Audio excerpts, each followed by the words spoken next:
Focus on Abilities is brought to you by Tier Memorial Hermann, redefining rehabilitation, removing barriers, re-enabling independence.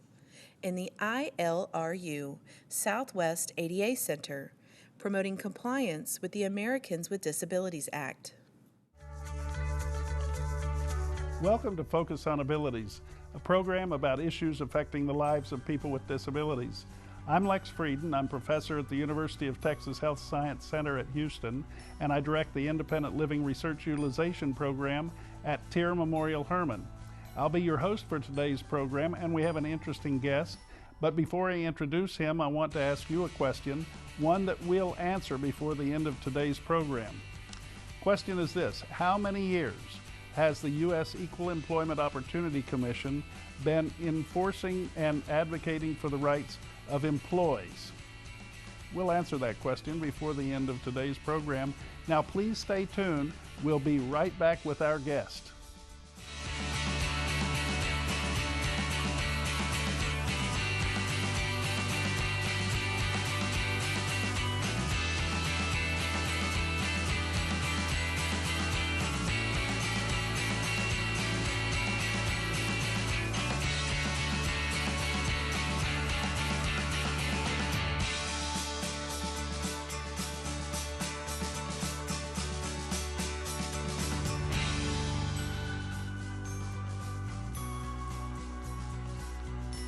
You're watching Focus on Abilities, and I'm Lex Frieden, your host.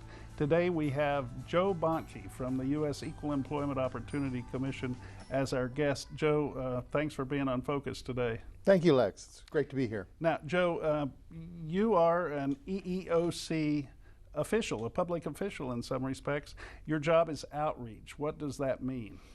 The EEOC does a number of things. It investigates charges of discrimination, harassment, retaliation. We have investigators, we have litigators, we take people to court, and we have mediators. I do none of that. I'm an educator. So my job is to go into the community, explain their rights and responsibilities, both to stakeholders and respondents alike.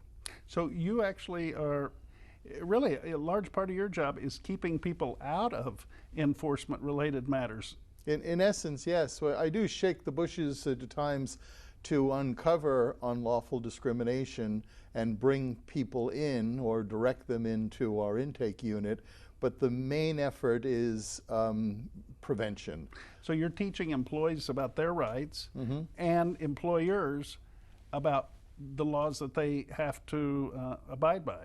Yeah, there are 19 of us throughout the country that do this particular job, and it really is fascinating because once a business realizes that there's somebody that they can call, get an answer in complete confidentiality, as opposed to making the mistake, they realize it's kind of the best kept secret in government. And there are many phone conversations where I get to end up, I'm from the government, I'm here to help, and really mean it. And people appreciate that. So, Joe, I guess I can understand some employers' fear, anxiety, trepidation when they hear the word EEOC, because there's a lot of lawsuits filed by the agency that make people pay for discrimination, and some of them probably don't even agree with the findings after the deal is done. In essence, that's very true. Some folks don't realize that their frontline supervisor, who might be a slightly older male than the person he's supervising, a slightly younger female, where their particular interaction on the school bus or in the football stands we would think is hormonal, is illegal in the workplace. And the boss may not know what's going on, so that young lady is put in a compromising position, and our Youth at Work outreach very often uncovers that type of blatant harassment of a sexual nature. But your job then is to educate these employers so that they in turn will educate their supervisors, the people who work for them, and they won't make those errors. Exactly. And you're focused now on disability, right? I have been focusing on disability for many years, and I think it's one of the areas that we still have a lot to learn. Joe, your background in the area of disability is, I mean, you're eminently qualified to do the work you do. I met you before the ADA was a law.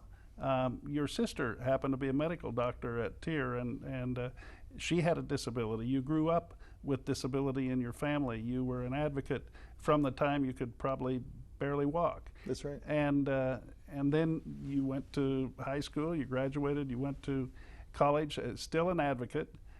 You came to work at TIER for the ADA outreach program shortly after ADA was passed. That's right. The experience that you've had then gives you a good background for what you're doing now. Many years ago, the EEOC asked me and my brother-in-law to come into the Houston District Office and educate the staff on Title III, the bricks and sticks of public accommodations. And while I was there, at that time I was in the Human Resource Department at MD Anderson Cancer Center. And I was toying with the idea of going out on my own with my brother-in-law as a consultant. But I planted the seed in the director's mind at that time because she was frustrated that the EEOC had been tasked with enforcement of the ADA Title I, but very little training had happened. And our paths crossed a couple times so that when there was a potential for a job, she asked would I consider taking it. And that was shortly after I left your employment and went and 16 years ago came to the government. Now, I think I remember the woman who hired you. She was actually a good advocate for people with disabilities even before the EEOC began to enforce the provisions of the ADA. Her name was Harriet Ehrlich, and I had divulged to her the fact that I have dyslexia, and she asked how did it manifest itself, and I didn't read when I was in the 4th grade. And I remember bringing home this letter, and my mom says, they call you a slow learner. You've been in that school 4 years. What took them so long? Which I always thought was a cute introduction to self-advocacy. And luckily I had a Montessori-educated teacher who taught me tactile letters and numbers. And by the time I left the equivalent of elementary school, I was reading on level, and then went on to become valedictorian of high school, because I went to a high school where they elected the valedictorian, and have a master's degree. So, Joe, your experience with the EEOC then, has it ranged across all the areas, the enforcement and so on? Have you been focused on education from the get-go? Because I'm one of the trainers for the agency, I dabble in all of our enforcement areas. But the ADA, I can honestly say, is my specialty. Since I was with the DIBTAC, the Disability and Business Technical Assistance Center, the relationships that I made throughout Texas, Oklahoma, Arkansas, Louisiana, New Mexico, and then through the ADA network, the national network, the past 25 years have been an interesting ride of, I guess, succession planning, encouraging other people to carry this torch. I, at 57, only have another 10 years of working, and once I'm done with that, who's going to tell the stories, use the examples, empower self-advocates, and I don't think discrimination is going away anytime soon. Joe, in addition to your work with the EEOC, you're also serving as the chairperson of the Governor's Committee on People with Disabilities in Texas. I know you've worked hard at that job. Do you intend to be there for another 10 years?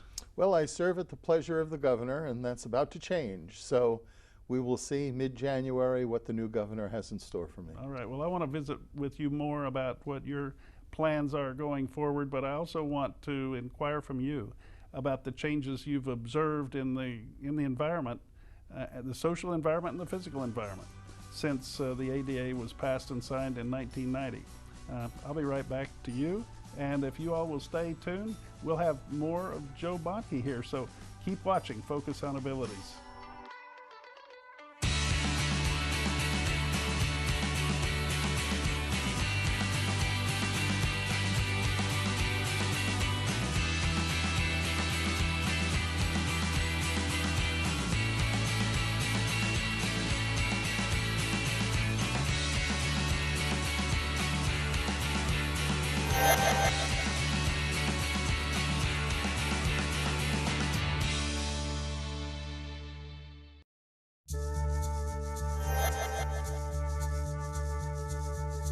We're back. This is Focus on Abilities. Our guest today is Joe Bontke from the EEOC.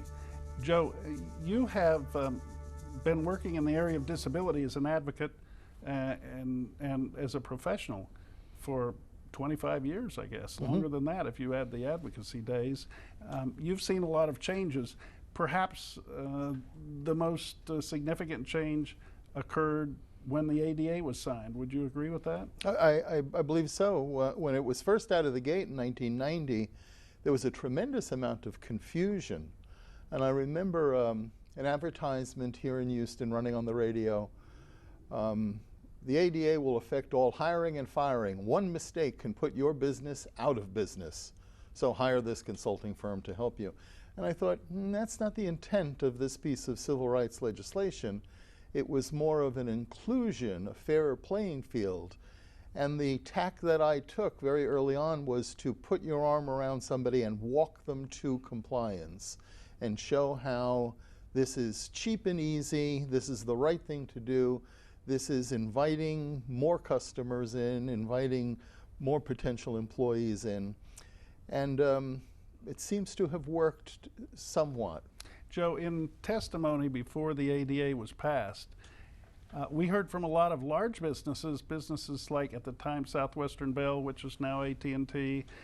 We heard from Sears Corporation, we heard from Walmart, we heard from others that they were already basically complying with and the standards that ADA would bring with it, that they were trying to make their businesses accessible and that they understood the opportunities they had in hiring people with disabilities, and they didn't expect ADA to have a big impact on their work, but they clearly supported it. More mid-range businesses that had particularly a lot of physical presence in the community where they would have to go in and modify bathrooms and put ramps on their curbs and so on. They were a little more concerned in the beginning about the costs that might be associated with the implications or with the implementation of the ADA. But once we explained to them that all their competitors would be responsible for the same costs, they kind of came along a little more easily and said, well, you know, McDonald's said if Burger King has to do it, then we don't mind doing it, and vice versa. But then we got to the small employers who said we can't possibly comply with this because we don't generate enough income to be able to invest the way we would need to be compliant with all these standards. We made an accommodation for them when we were developing the law that said if you have 15 or fewer employees, you may not be responsible for all the kinds of accommodations a larger employer would be responsible for. Now, Joe, are those small businesses still having trouble coming into compliance? Some are. Some come to us with the inquiry of the fear or trepidation of if I hire this person, then I can't get rid of them. Now, the law never says that because duties and responsibilities still have to be carried out. But I'd like to take the fear away from people with the realization that since the Rehab Act, that's 1973, we have known that accommodating people with disabilities to the extent of 81% of the accommodations is less than $500, a one-time expenditure. Now, we're talking about things like just making the legs of a desk a little bit longer so that a wheelchair person using a wheelchair can get under it. It could be that low tech, or it could be no cost at all. So there's a wide berth there. There's a very small percentage, 19%, that's greater than $500. But in the context of doing business, if I send an employee to an out-of-city conference with an overnight stay, I'm well in excess of a $500 expenditure. So businesses know that aspect. Then the other side of it is, I remember seeing retailers say, well, people with disabilities don't come into my store. And I said, well, if that was my store, I would want to know why. Maybe you have a 6-inch curb that's preventing them from getting in. Have you ever thought of that?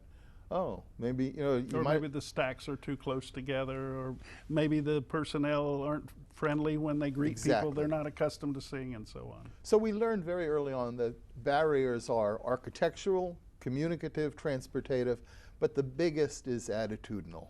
The realization of my attitude towards somebody who is differently abled than I am is the biggest hurdle most people have.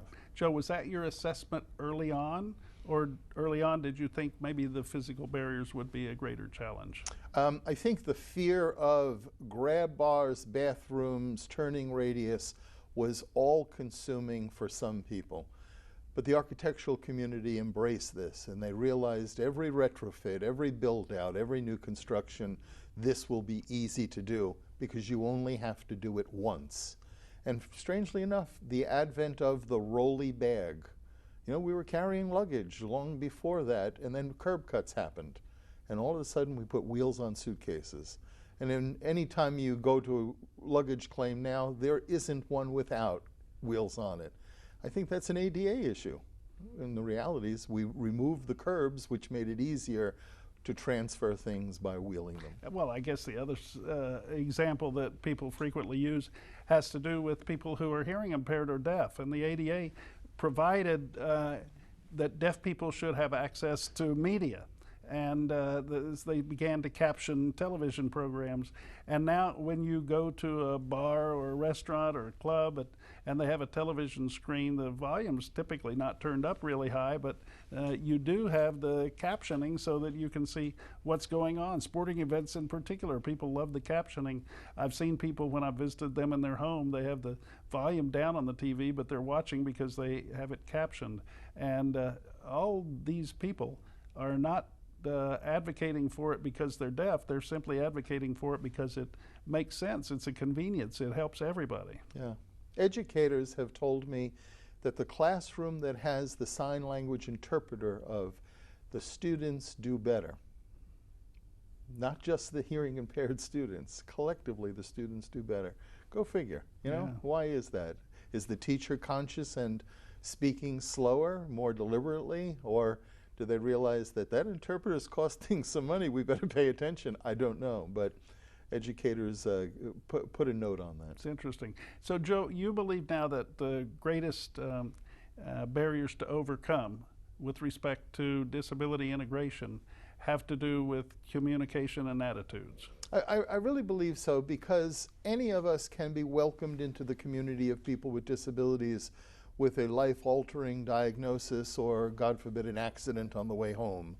And the realizations of that make this piece of civil rights legislation skate through every other race, religion, creed, color, national origin, age, gender, genetic makeup. Why is that? In our extended Thanksgiving table, we will all have somebody with a disability in our family. So it comes home quickly. And the realizations of what that person's potential and what they can do is an internal realization that we all make. Business, job one, business necessity, looks towards the bottom line, and the fear and trepidations usually are removed the first time they hire an employee who used to not have a job but now does. So the solution is, as Nike would say, just do it. That's it. It's as simple as that. Joe, thanks for your insights here. We're going to take another break. Please stay tuned. We'll be back with more Focus on Abilities.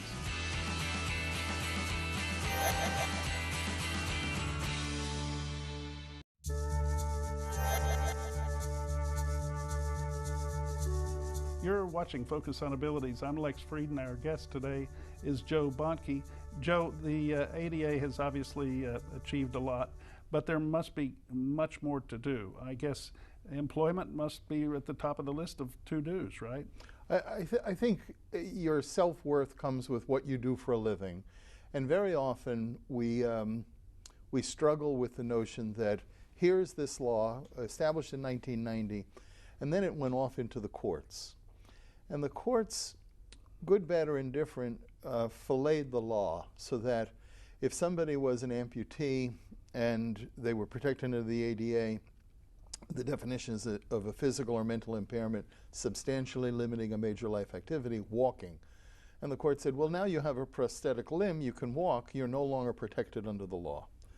And on summary judgment, so many of these cases were thrown out. And then finally in the Supreme Court, two landmark cases of Toyota and Sutton that really created an opportunity to say, I don't think this is what Congress intended with the law. So we had ADAAA, the Americans with Disabilities Act Amendments Act. And what that basically was the mulligan, the do-over. Let's go back to the original intent of stop worrying about whether or not the person has a disability, and let's focus on, can we accommodate that person? Because we've known for years that the accommodation is the easy part. Let's remove the fear and the trepidation, and let's accommodate the qualified individual who can do the job. The other side of that, Joe, is that discrimination can occur whether a person has a disability or not. The people cop an attitude about a student in class. Maybe somebody whispers that that person has some kind of an impairment, hidden disability. And then the word gets around, and that person, him or her, are treated like they have a disability, even though they don't. The same thing happens in the workplace, I suppose. Oh, without a doubt. And Lex, it's an excellent point that you point me to, because I think our veterans, our returning veterans right now, are plagued with this issue, where a potential employer says, oh, it's a veteran, they must have veterans issues, and the whisper of the PTSD or traumatic brain injury. Yes, that is a possibility, but also extremely easy to accommodate. If you did a Google search on JAN, Job Accommodation Network, and just posted to that site information about PTSD, the easy accommodations to make are phenomenal. And you think, I'm presuming somebody has a disability. Well, guess what? You just gave them civil rights protection because you regarded them as having a disability. So they fall under our jurisdiction anyway. You're breaking the law just by the presumption. And I think it's important to empower our returning vets with what they have done for us as a nation and be given a chance. Joe, in addition to veterans issues, other key issues that EEOC is focusing on now? We have a strategic enforcement plan that our website, eeoc.gov, spells out. And basically what the commissioners have done is taken our minimal resources and laser focused on 5 different areas of enforcement. One of those emerging issues happens to be ADAAA, the Americans with Disabilities Act Amendments Act, and the realization that we see pretty often stealth discrimination, subtle discrimination of lack of inclusion, where maybe the Google search of an applicant has shown somebody's affiliation with maybe an advocacy group for the Epilepsy Foundation or the MS 150 or some association, and people are using that against applicants at times. Wow. And that's unfortunate.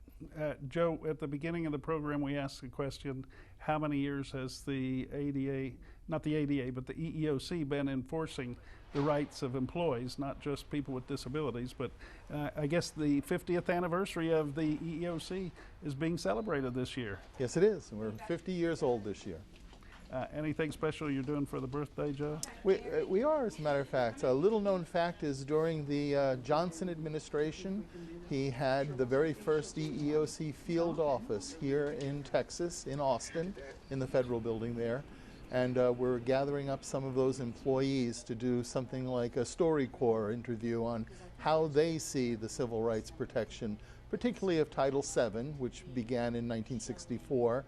So it was 50 years old last year, or in 14. And the hope is in 15 we see some achievements, some milestones. And Joe, if somebody wanted to be in touch with you, asking you for assistance with training, education, or other matters pertaining to the EEOC, how can they reach you? You can Google Joe Bontke and you get me. There's only one, as my wife says, thank God. Or they can call me anytime at 713-651-4994. 651-4994. Yes. And Joe, any particular advice in closing for employers?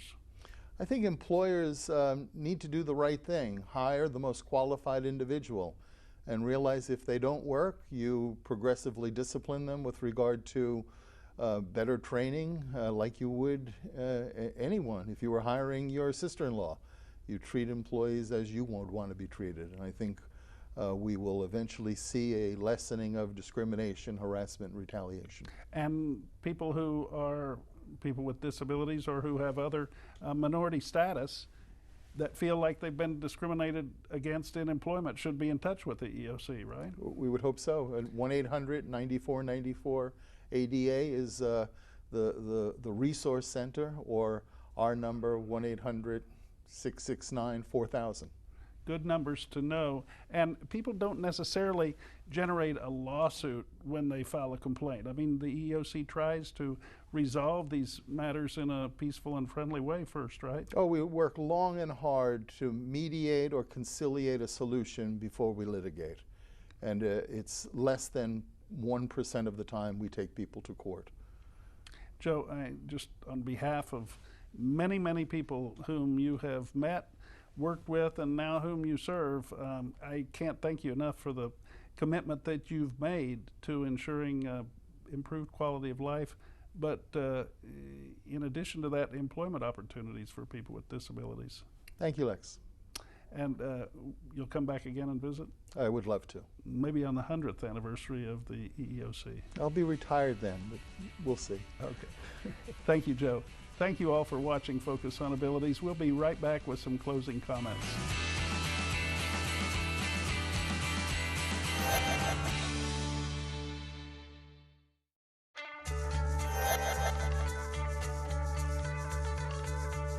I'm Lex Frieden. I want to thank you for watching Focus on Abilities today.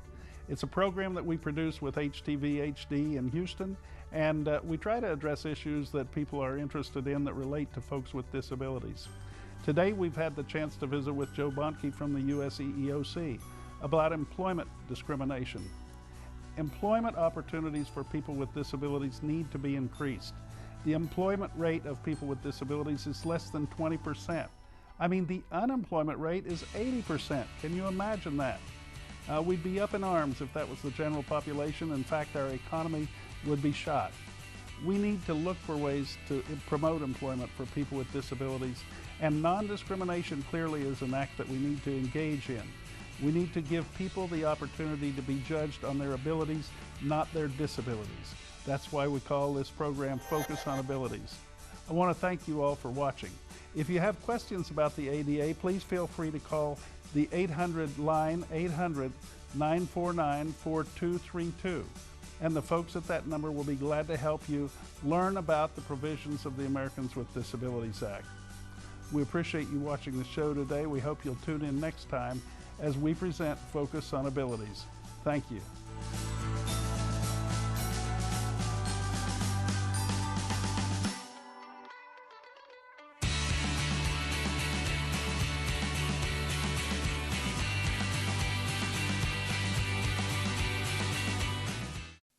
Focus on Abilities was brought to you by Tier Memorial Hermann, redefining rehabilitation, removing barriers, re-enabling independence, and the ILRU Southwest ADA Center, promoting compliance with the Americans with Disabilities Act.